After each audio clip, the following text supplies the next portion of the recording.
창세기 1장 27절에서 31절 말씀입니다. 하나님이 자기의 형상 곧 하나님의 형상대로 사람을 창조하시되 남자와 여자를 창조하시고 하나님이 그들에게 복을 주시며 하나님이 그들에게 이르시되 생육하고 번성하여 땅에 충만하라. 땅을 정복하라. 바다의 물고기와 하늘의 새와 땅에 움직이는 모든 생물을 다스리라 하시니라. 하나님이 이르시되 내가 온 지면에 씨 맺는 모든 채소와 씨 가진 열매 맺는 모든 나무를 너희에게 주노니 너희의 먹을 거리가 되리라. 또 땅의 모든 짐승과 하늘의 모든 새와 생명이 있어 땅에 기는 모든 것에게는 내가 모든 푸른 풀을 먹을 거리로 주노라 하시니 그대로 되니라. 하나님이 지으신 그 모든 것을 보시니 보시기에 심히 좋았더라. 저녁이 되고 아침이 되니 이는 여섯째 날이니라. 아멘. 할렐루야. 오늘은 이 시간에 옆에 분들과 인사할 때 이렇게 인사합니다. 집사님, 성도님, 장난이 아니신데요 하고선 인사하도록 합니다. 집사님, 성도님, 장난이 아니신데요. 네. 옆에 분이 정말 장난이 아니신 것 같이 생기셨어요. 네. 우리 옆에 분하고 한 번 더 인사할 때 이렇게 인사하도록 할게요. 성도님, 집사님은 하나님의 걸작품이시네요 하고 인사하도록 합니다. 집사님, 성도님, 여러분들은 하나님의 걸작품이시네요. 오늘 이 5시간에 함께 예배드리는 여러분 모두가 하나님의 걸작품이심을 믿으시기 바랍니다. 여러분들과 저는요, 하나님의 찐 걸작품이에요. 찐 걸작품. 그냥 걸작품이 아닌 찐 걸작품. 하나님께서 여러분과 저를요, 찐 걸작품으로 만드신 것을요, 우리는 믿어야 돼요. 이 찐 걸작품, 이 찐 걸작품, 그걸 다른 말로 얘기하면요, 하나님이 가장 소중하게 만드셨다라는 거예요. 여러분, 신앙생활을 할 때 우리가 찐 걸작품으로 살아가기 위해 필요한 것들이 있어요. 저도 이제 근래 이제 어려움을 겪고 그러면서, 그런 생각이 들더라고요. 내가 하나님의 자녀로 살아가고, 또 신앙생활을 하고, 또 때로는 이제 목사로서, 믿음의 성도로서 살아감에 있어서, 과연 내가 정말, 얼마나 하나님의 말씀을 사모하고 살아가고 있나. 요즘 우리 교회 성도님들이 필사를 하고, 성경을 읽고, 묵상을 많이 하지만, 여러분들이 과연 얼마나 내가 하나님의 말씀을 사모하고 살아가고 있나를 여러분들 생각을 해요. 내가 정말 하나님의 말씀을 사모하고 살아가는 사람이라면 여러분들 삶에 있어서 정말 내가 이 말씀은 내 삶에 있어서 너무나 중요한 말씀이다 라는 생각되는 말씀이 있어야 돼요. 제가 요즘에 이제 어려움 속에 하나님께서 나에게 또 기억나게 하신 말씀이 시편 41편 10절 말씀입니다. 이 시편 41편 10절 말씀 뭐죠? 내가 너와 함께하니라. 두려워하지 말라. 내가 너와 함께함이라. 놀라지 말라. 나는 내 하나님이 되리라. 너를 굳세게 하리라. 참으로 너를 도와주리라. 참으로 나의 의로운 손으로 너를 붙들리라. 이 말씀이 제가 또 근래에 고난을 당하면서 어려움 속에 하나님께서 다시 제 안에 기억나게 하시는 말씀입니다. 근데 여러분, 우리가 인생을 살아갈 때 어려움 가운데 아니면 인생을 살아갈 때 기쁨 가운데 너무나 행복할 때에도요, 여러분들 내 인생에 있어서 하나님이 나에게 주시는 말씀이 여러분들 있어야 돼요. 그리고 그 말씀을 기억할 수 있어야 돼요. 그리고 그 말씀을 여러분들 삶 가운데 수시로 여러분들이 입술을 통해서 이야기할 수 있어야 돼요. 그러니까 내 삶에 정말 내 삶을 하나님께서 인도해 주신 말씀, 내가 예수 그리스도를 경험하게 된 말씀, 아니면 내 인생에 있어서 이 말씀은 정말 내가 놓치지 말아야 될 말씀을 여러분들이 날마다 묵상하고 머리에 새기고 기도해야 된다. 우리가 오전 시간에 우리가 묵상했었던 말씀, 항상 기뻐하라, 쉬지 말고 기도하라, 범사에 감사하라. 이게 하나님께서 나에게 주신 말씀이다. 그럼 데살로니가전서 말씀을 내 안에 내가 가지고 있어야 돼요. 그 말씀이 날마다 내 입술 중에 나와야 돼요. 저 오늘 오후 말씀을 준비하다가요, 하나님께서 과연 내 삶에 있어서 여러 가지 말씀들을 해주시는데 또 어떤 말씀이 있을까 하다가 오늘 말씀을 여러분과 함께 은혜를 나누고자 정하게 되었어요. 오늘 말씀 창세기 1장 27절에서 있는 말씀, 여기에는 우리가 너무나 잘 알죠. 하나님이 자기의 형상, 곧 하나님의 형상대로 남자와 여자를 창조하셨어요. 그죠? 그러니까 여러분과 저를 누구의 형상으로 창조하셨어요? 남자와 여자를 창조하셨는데 그냥 남자와 여자를 창조하신 게 아니라 하나님의 형상대로.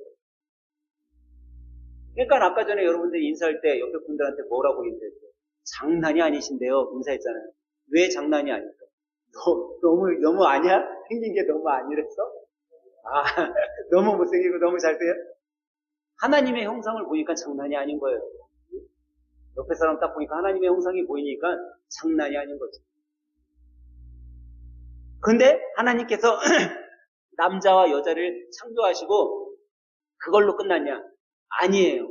뭘 하셨어요? 그들에게 뭐를 주셨어요? 복을 주셨어요.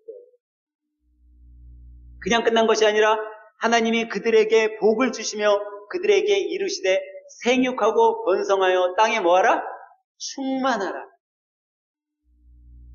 땅에 충만하다는 건 뭐예요?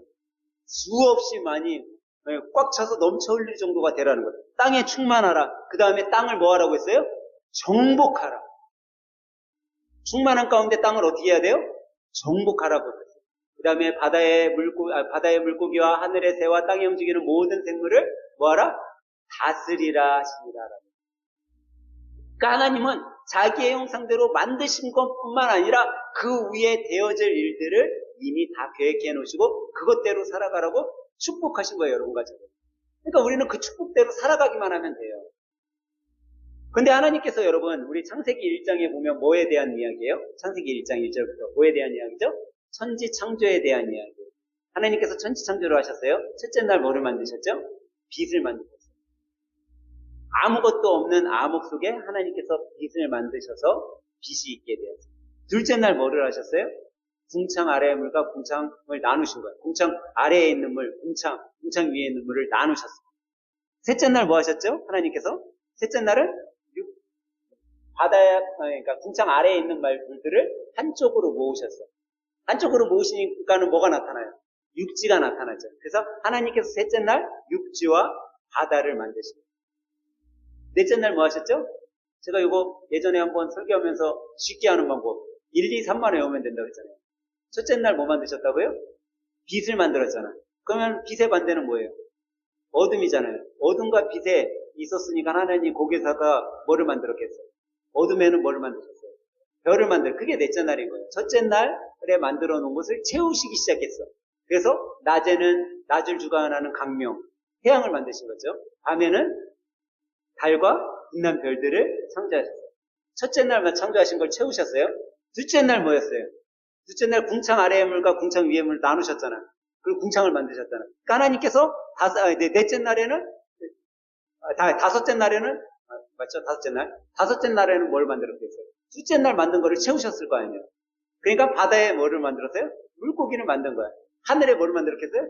새들, 날아다니는 새들을 만든 거예요. 그게 둘째 날 만든 부분을 하나님께서 채우신 거예요. 셋째 날 뭐 만들었다고 했죠? 바다를 한쪽으로 모았어요.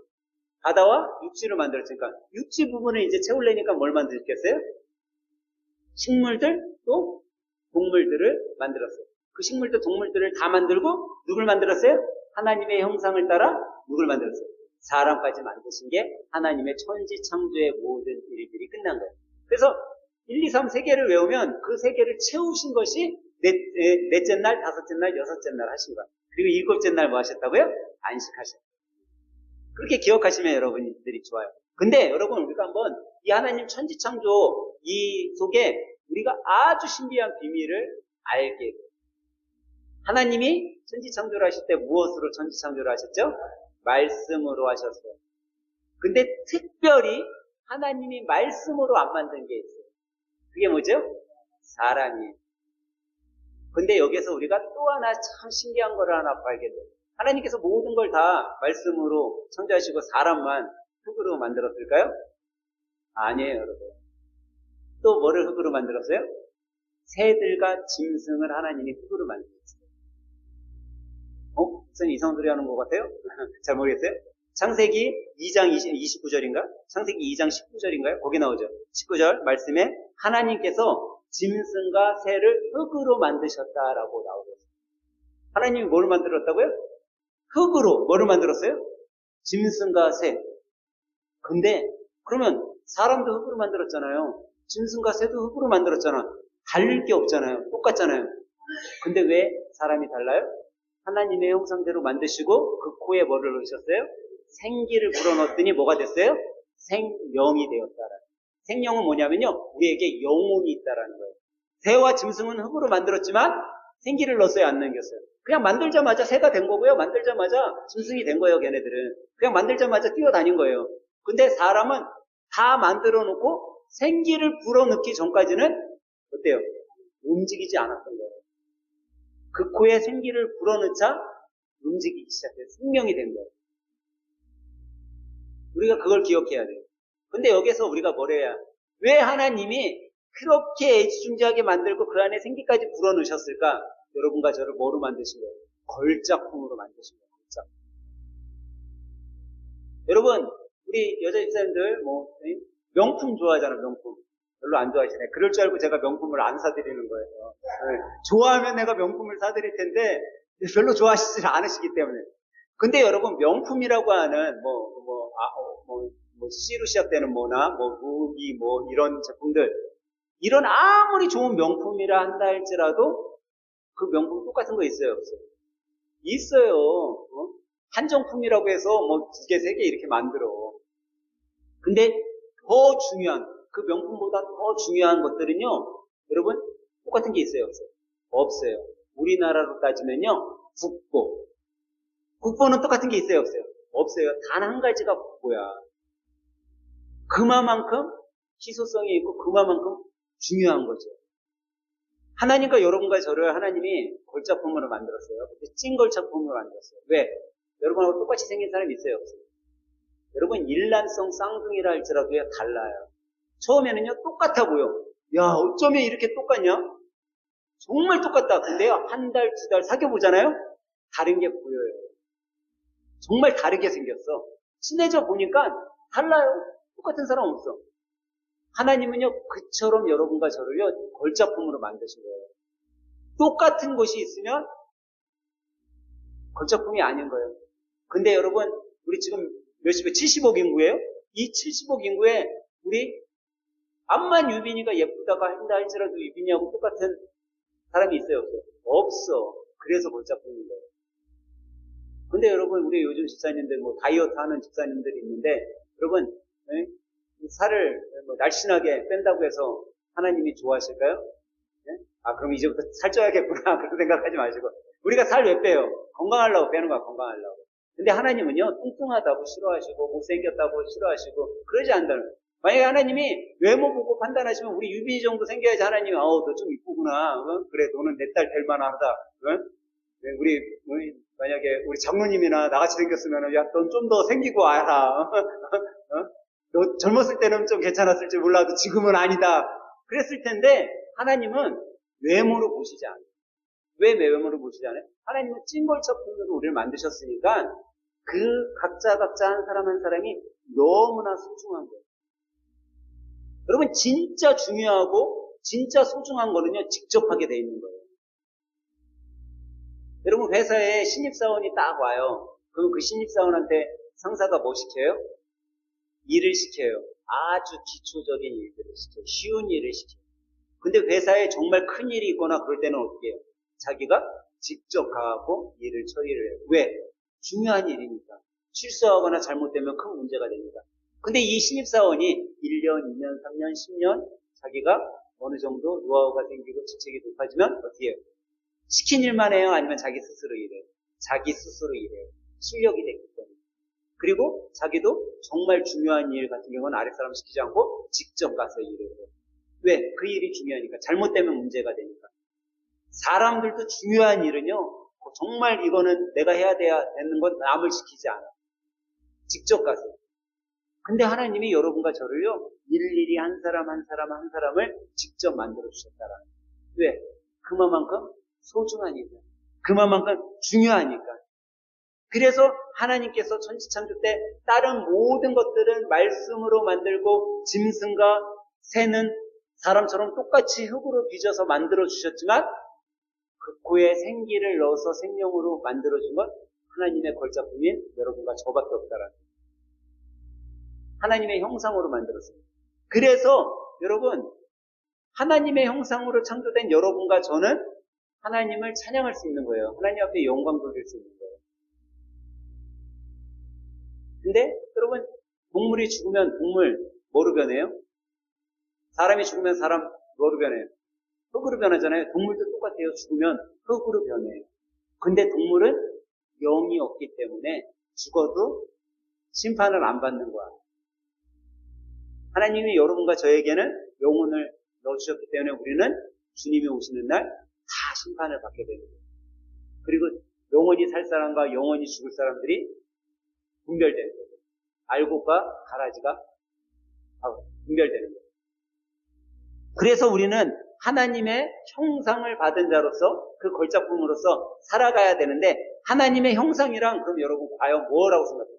그것은 다른 게 아니에요. 하나님의 형상은요, 하나님의 성품이라고 할 수 있어요. 그러니까 여러분과 제가 하나님의 형상대로 창조됐으면 하나님의 성품을 따라 살아가면 돼요. 하나님의 성품이 뭐예요? 거룩함이에요. 우리도 거룩하게 살아가야 돼. 뚱뚱하고 못생겼다고 자포자기할 필요 없어요. 잘생겼다고 의시될 필요 없어요. 근데 우리는요, 왜 이 세상을 살아갈 때 그렇게 하나님의 성품대로 살아가지 못하고 왜 그렇게 살아가냐? 여러분과 저의 안에 뭐가 있기 때문에요? 열등감이라는 게 있기 때문에. 이 열등감은 어디에서 오는지 아세요, 여러분? 비교의식에서. 비교의식이 없어지고 이 열등감이 사라지면요, 우리는 이렇게 살지 않아요. 근데 참 신기하게도 인간의 95%가 맥첼 박사라는 사람이 조사를 해봤는데 인간의 95%는요, 열등감을 다 가지고 있고. 그러니까 여러분과 저희 거의 대부분의 사람들은요, 다 열등감을 가지고 살아요. 근데 이 열등감의 원인이 뭐냐면요, 비교의식이라다. 나와 내 주위에 있는 사람들을 자꾸 비교하니까. 내가 가지고 있는 것과 남이 가지고 있는 것을 자꾸 비교하니까 열등감 있게 살아가는 거예요. 저도 엄청 열등감이 아주 많은 사람이었어요. 너무 열등감이 심해요. 열등감이 많으면요, 내 안에 화가 가득해요. 열등감이 가지면요, 왜 저는 나보다도 못한 것 같은데 왜 쟤는 저렇게 사는데 나는 왜 이렇게 못 살지? 그러니까 어떻게 해요? 나도 그 사람처럼 살기 위해 다른 것들로 자꾸 채우게 되는 거예요. 근데 여러분, 열등감이 사라지기 시작하잖아요. 중요하지가 않아요. 명품이 중요하지가 않아. 좋은 것들이 중요하지가 않아. 여러분, 주일날은 내가 예배 드리느라고 정장을 하고 와이셔츠를 입고 양복을 입잖아요. 제가 그냥 생활할 때 입고 다니는 거 있잖아요. 나는 그거 다 부재예요, 부재. 부재 사다 입고. 아무도 내가 부재 사다 입는지 몰라. 근데 부재에 가서 사면요, 1,000원, 2,000원? 비싸면 3,000원이면 사서 그냥 입는 거예요. 10,000원이 안 돼, 부재 가면. 근데 예수님 믿는 사람들은요, 부재 사서 잘 입어요. 근데 믿지 않는 사람들은요, 귀신 딸려온다고 안 사 입어. 근데 여러분, 내가 구제를 사갖고 입고 다닌다고? 사람들이, 저 사람 구제 입고 다니네. 그래요? 안 그래요? 안 그래. 외모에 내가 걸친 것을 통해서 사람들은 나를 판단할 수도 있을지 모르죠. 근데 사람도요, 내가 깨끗한 거 그냥 입고 다니면, 저 사람 깨끗하게 하고 다니네? 그렇게 보지, 내가 저것을 구제에서 샀는지, 명품관에서 샀는지 별로 관심도 없어요. 내가 관심이 많아요. 왜? 내가 비교하니까. 내게 비교하니까 내 열등감이 나를 짓누르는 거예요. 여러분, 없는 거에서 여러분, 비교의식 가질 필요 없어요. 내가 없으면 없는 거가 아닌, 없는 곳에서 내가 갖고 있는 것을 갖고 감사하는 거예요. 내가 갖고 있잖아요. 그러면 내가 구제를 걸쳐도 그게 명품이 되는 거예요. 없으면요, 내가 예쁘게 입고 다니고, 내가, 멋스럽게 입고 다니고, 진짜, 명품을 걸쳐야지만 예쁜 것이 아니라 내가 찐 걸작품이잖아요. 아무거나 갖다 걸쳐놔도 그 사람은 찐 걸작품이래요. 하나님이 여러분과 저를 그렇게 만드셨다라는 거예요. 내가 어떤 것을 걸쳤기 때문에 명품이 되는 것이 아니라 내 자체가 명품이기 때문에 명품이래요. 하나님이 그래서 여러분과 저를 걸작품으로 만드셨죠. 그러면 우리가 뭐만 하면 돼? 열등감만 버리면 되는 거예요. 하나님은 절대 여러분을요 열등한 존재로 만드셨지 않아요. 그렇다고 여러분과 저를요 너무나 또 누구보다도 우월한 존재로 만드시지 않았어요. 요즘에도 막 축구에 열풍이 있어서 우리나라 축구 대표 선수 누구예요? 손흥민이잖아. 손흥민이 월드 클래스라고 하는데 이 손흥민 선수와 같은 월드 클래스로 여러분과 저를 만드시지 않아서 세상 사람들이 눈으로 볼 때. 그런데 우리는요 하나님이 여러분과 저를요 열등하지도 우월한 존재로도 만드시진 않았지만 단 한 사람도 불량품으로 만들진 않았다라. 그건 다시 말해서 뭐예요? 여러분과 제가 다 어떤 사람이요? 꼭 필요한 존재들이라는 거예요. 꼭 필요한 존재이기 때문에 걸작품인 거예요. 여러분 시계에 수많은 부품이 돌아요. 명품인 시계들 보면 태엽들이 정말 아주 깨알만한 태엽들이 돌잖아요. 근데 이거는 너무 작아서 이거는 쓸모없어 라고 해서 그거 하나를 빼면 그 시계가 쓸모있어요. 없는 거예요.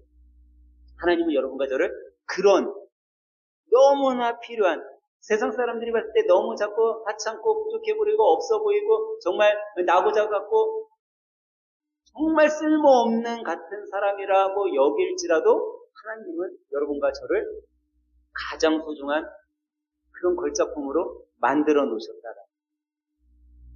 그러면 여러분과 제가 왜 하나님이 이런 걸작품으로 우리를 만드셨을까? 한번 생각해 보면은 우리가 왜 걸작품인지 알죠. 하나님이요, 여러분과 저를 걸작품으로 만드신 첫 번째 이유, 여러분과 제가 걸작품이 될 수밖에 없는 이유 첫 번째는요, 하나님의 형상대로 만들어졌기 때문에. 하나님의 형상대로 됐다는 건 내가 우리 현주 집사님을 보면 누구를 볼 수 있어야 돼요? 하나님을 볼 수 있는 거예요.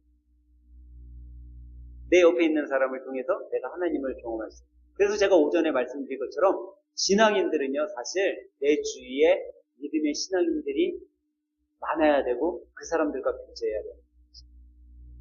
어저께 우리 장로님 목장에서 예배를 드렸는데 장로님이 나한테 그런 얘기를 하더라고요.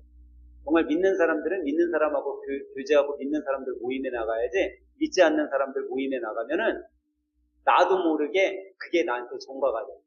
그래서 그런 거에 기분 나쁘고 막 이런 것들이 나한테도 영향을 받는 거예요.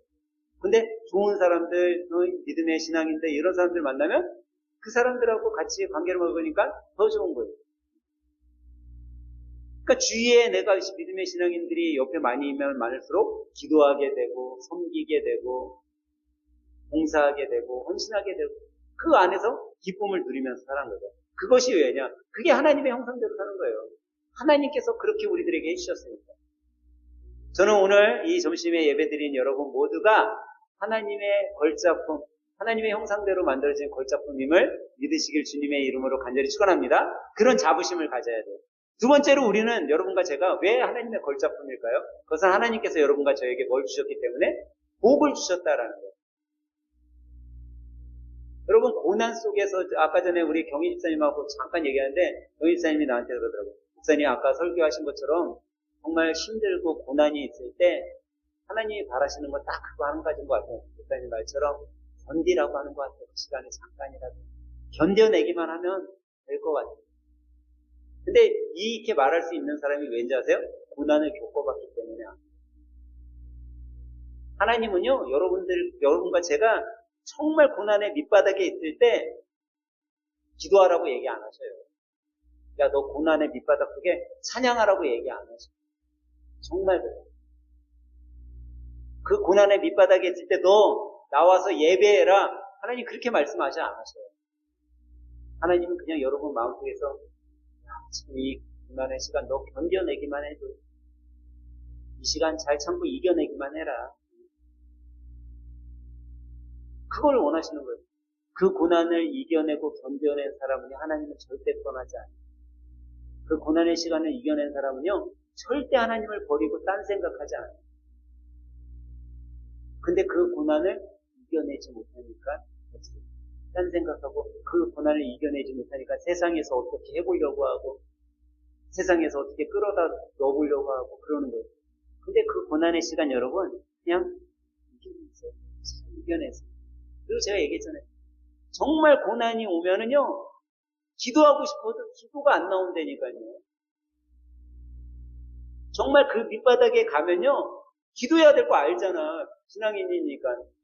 야 힘들면 기도해야지. 하나님이 해결해 주실 건데 하나님 앞에 무릎 꿇고 기도해야지. 살려달라고. 물론 그래야지. 근데 정말 밑바닥에 가잖아요. 기도가 안 나오는데 교회 가서 무릎 꿇고 앉아있어도 기도가 안 나와요. 눈물만 나와. 근데 왜 눈물을 흘리고 우리가 그래도 하나님 앞에 나가서 기도도 안 나오는데 엎드려서 눈물 흘리다가 오는 걸까요? 그 눈물 속에 하나님은 우리가 원하고 바라고 기도하는 모든 걸 다 들어주시니까 그 자리 지키고 견뎌나가는 거예요. 그게 하나님이 여러분과 저에게 주신 복이라는 거예요. 복. 마태복음 7장 9절에서부터 11절에 보면 이런 말씀이 있어요. 너희 중에 누가 아들이 떡을 달라 하며 돌을 주며 생선을 달라 하는데 뱀을 줄 사람이 있겠느냐? 너희가 약한 자라도 좋은 것으로 자식에게 줄 알거든. 하물며 하늘에 계신 내 아버지께서 구하는 자에게 좋은 것으로 주시지 않겠느냐? 하나님은요, 우리가 달라고 하기 전에 이미 좋은 것 줄 거를 준비해 놓고 그런 마음으로 우리를 바라보고 있습니다. 세상의 나쁜 아비도 자기 자녀에게는 주는 거죠. 근데 하나님께서 하물며 하나님의 형상대로 만드는 여러분과 저에게 좋은 것을 안 주겠냐. 그러면서 요한 3서 2절은 이렇게 말씀하시요. 사랑하는 자여 내 영혼이 잘된 같이 내가 범사에 잘되고 강건하기를 내가 강구하노라. 여러분과 제가 영혼뿐만 아니라 범사에 잘되기를 하나님께서는 원하고 계시고 기대하고 계시고 하나님께서도 그런 우리가 잘됨을 위해 지금도 역사하고 계시다라는 거예요. 우리는 잘될 수밖에 없는 존재들이에요. 내가 결과를 알고 있잖아요. 결과를 알고 있는 사람들은요. 고난이 와도 이겨낼 수 있어요. 고난이 처음에 딱 오잖아요. 그러면 그 고난에 사람은요. 다 파묻힐 수밖에 없어요. 한 사람도 없이 고난이 딱 직면하잖아요. 자기가 경험해보지 못한 고난. 이게 오면요. 떨림이 있고 무서움이 있고 정말 두려움이 있고 막 이래요. 아무리 옆에서 야 이거 그냥 해결돼. 좋게 될 거야. 걱정하지 마. 시간이 다 해결해줘. 라고 이야기해도요. 그 고난을 처음 당한 사람은요. 그게 들리지 않아요. 너무 힘들 뿐이에요. 근데 만약에 결과를 알잖아요. 결과를 알면 어떻게 조금씩 이겨나가죠. 결과를 알면요. 그 시간이 내 안에 슬픔과 아픔으로만 가는 것이 아니라 그게 내 인생에 도움이 되고 더 좋은 것들이 돼요. 여러분 가정에 누가 한 사람에게 고난이 딱 와요. 그러면 여러분 다 어렵고 힘들고 고난되는 것만 같죠? 절대 그렇지 않아요. 누군가 한 사람, 가족 중에 누군가 한 사람의 고난이 오잖아요. 가족의 가장 좋은 게 뭔지 아세요? 단합이. 참 신기하다. 그 한 사람으로 인해 다른 건 몰라도 같이 걱정해주고 같이 기도하고 같이 위로하고 그 전에는 별로 신경 안 쓰고 있었던 것 같은데 온 가족이 다 신경을 써주는 거예요. 그게 가족인 거예요. 그 사람 하나로 인해 문제만 일으킨 것 같잖아요. 근데 그게 문제가 아니라니까. 그것으로 인해 가족이 함께 할 수 있고 가족이 함께 하는 시간이 있고 가족이 함께 연락하고 이런 것만으로도 그것만으로도 복이 되는 거예요. 복이 되면은 우리는 살아갈 힘이 생기는 거죠. 그게 하나님께서 여러분과 저를 걸작품으로 만들어 주신 거예요. 이 복 가운데 가장 중요한 거 여러분들이 세상에서 물론 물질이 많고 건강하고 뭐 가진 것들이 많으면 물론 좋겠죠. 근데 여러분 이것보다 더 중요한 복이 뭐예요? 여러분과 제가 구원받은 복이에요. 이거하고는 비교할 수 있는 복이 없어요. 그러면 내가 구원받은 것만으로도 복되잖아요. 다른 거 충분히 이겨나갈 수 있는 거예요. 견딜 수 있는 거예요. 그러면 마지막 세 번째로 여러분과 저에게 하나님께서 주신 복은 뭐냐? 그것은 바로 여러분과 저에게 하나님이 사명이라는 것을 주셨다라는 거죠. 부모는요, 때로는 자녀를 잘 양육할 사명을 줬잖아요. 그죠? 그것도 사명이에요. 근데 오늘 말씀에 보니까 창세기 1장 28절에 보니까 이렇게 말씀하셨어요. 하나님이 그들에게 복을 주시며 그들에게 이르시되 생육하고 번성하여 땅에 충만하라. 땅을 정복하라. 바다의 물고기와 하늘의 새와 땅에 움직이는 모든 생물을 다스리라 하십니다. 여기에 세 가지 복이 나오고 있어요. 첫 번째 뭐라고 했어요? 생육하고 번성해서 땅에 충만하라. 그럼 이 생육하고 번성하는 것 중에 지금 시대에 얘기한다면 여러분과 제가 뭐 해야 됩니까? 결혼해서 애기 낳으라는 거예요. 애기 낳으라는 거예요. 이런 부분이 있어요. 요즘에 애기 안 낳고 뭐예요? 반려동물 갖다 키우고 있어요. 이거는 하나님이 생육하고 번성하라는 그 의미가 아니에요. 여러분과 제가 정말 하나님의 형상을 닮은 자녀를 낳았고 그들을 키우라는 그런 의미의 생육하고 번성한 있어요. 또 하나는 뭘까요? 여러분과 저에게 하나님이 맡겨준 삶, 영혼 구원의 삶입니다. 여러분과 제가 한 명이라도 전도하면 하나님의 자녀가 한 명이라도 늘어나고 구원받는 자가 한 명이라도 늘어나잖아요. 그 사명, 그 생육하고 번성함을 하나님께서 여러분과 저에게 맡기신 거예요. 그래서 우리는 그런 사명을 감당해야 되는 거죠. 그게 하나님께서 생육하고 번성하여 땅에 충만하라라는 복을 주신 거예요. 두 번째, 땅을 정복하라고 했어요. 모든 생물을 다스리라고 말씀했어요. 땅을 정복하는 건요, 지금 시대로 얘기하면 성공하라는 거예요. 여러분들과 저의 삶에 승리가 있어야 된다는 거예요. 근데 우리는 성공만 따지면 뭐예요? 뭔가 내가 많이 가지고 있어야 돼. 정말 값비싼 자동차를 타고 다니고 고급 주택에 살고 그런 것을 성공이라고 생각을 해요. 우리. 항상 성공의 앞에는 그런 것들이 붙어 있어요. 근데 여러분 한번 생각해 보세요. 여러분 왜 돈 많이 벌라고 해요? 우리 장로님은 왜 돈 많이 벌고 싶으세요? 대답들이 잘못하네. 행복하게 살려고. 그렇잖아. 기쁘고 행복하게 살려고 돈 많이 버는 거 아니에요, 여러분? 여러분 왜 좋은 집에 살고 싶으세요? 좋은 집에서 편안하고 행복하게 살고 싶어서. 왜 좋은 차 타고 싶으세요? 사고 나지 않고, 한 10억짜리 차 타고 다니면 다 피해간대. 옆에 오질 않고 피해간대. 행복하게 살고 싶어서. 그렇잖아요. 그러면 여러분, 아무것도 갖지 않는데 내가 행복해. 그러면 그런 거 필요 있어요, 없어요? 필요 없는 거예요, 내가 행복하면. 다시 얘기해서 없어도 행복하니까. 하나님께서 여러분과 저에게 땅을 정복하고 모든 것들을 다스리고 성공의 삶을 살라고 한 이 성공의 삶은요, 여러분과 제가 기뻐하고 감사하면서 살라라는 거예요. 그러면 여러분 삶에 기쁨과 감사가 있으면 이 사람은 이미 뭐한 사람이에요? 성공한 사람이라는 거예요. 그 복을 받고 있는 거예요. 여러분 삶에 기쁨이 있잖아요. 성공한 사람이에요. 오늘 한 집사님하고 내가 이야기했어요. 집사님, 여기 요즘에 힘들지 않아요? 회사 생활하기 힘들잖아. 너무 좋고. 여러분, 몸이 피곤하잖아요. 힘든 거예요, 몸이 피곤하면. 근데 내가 기뻐. 그러면 그거는요, 성공한 삶을 살아가고 있는 거예요. 성공한 사람은요, 감사할 수 있어요. 내 몸이 조금 피곤해도 감사할 수 있는 거예요.